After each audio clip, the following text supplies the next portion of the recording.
कैसन बनी आप सब। और आप सबके आज बहुत दिन के बाद हम लाइव आए पेज पे। आप सबके प्रणाम करो, तनी गोड़ लगता।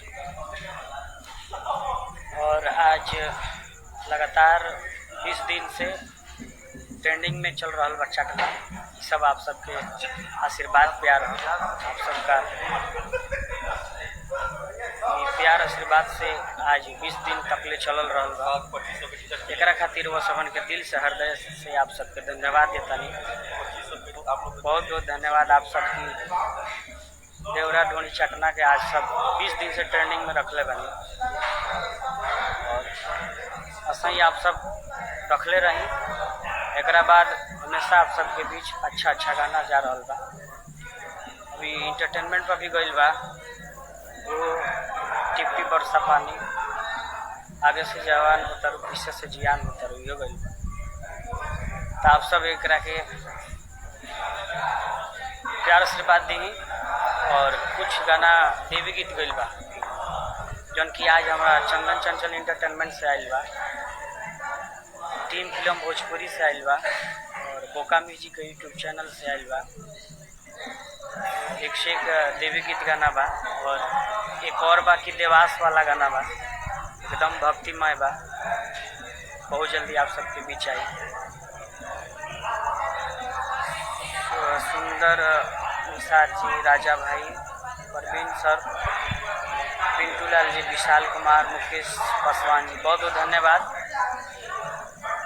और ऐसा ही आप सब लागो रही। आप सब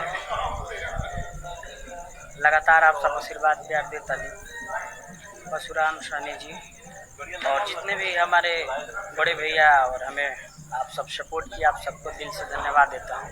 आप सभी को सहृदय धन्यवाद देता हूँ। आप सबका प्यार और आशीर्वाद जी, आप सबके प्यार आशीर्वाद से लगातार अभी ट्रेंडिंग में बा। 5 चैनल पर ट्रेंडिंग में बा चटना। और एक बाद एक और गाना आप सबके बीच धैले बा, अखिया में कजरवा कदी कजरवा रील पर बनता और आप सभी और बनाइए के टुनटुन सानी भाई, विशाल कुमार गोपालगंज, राजकिशोर यादव जी। तो देवी गीता जाई हमारे चंदन चंचल इंटरटेनमेंट पास सुबह ही खुलल है। अपना बदले बलम जी हमरों के भूखे थे। बहुत बढ़िया बा। नीतीश कुमार, राजेश कुमार बिनू, आप सब भाई को मेरा सहृदय धन्यवाद प्रणाम है।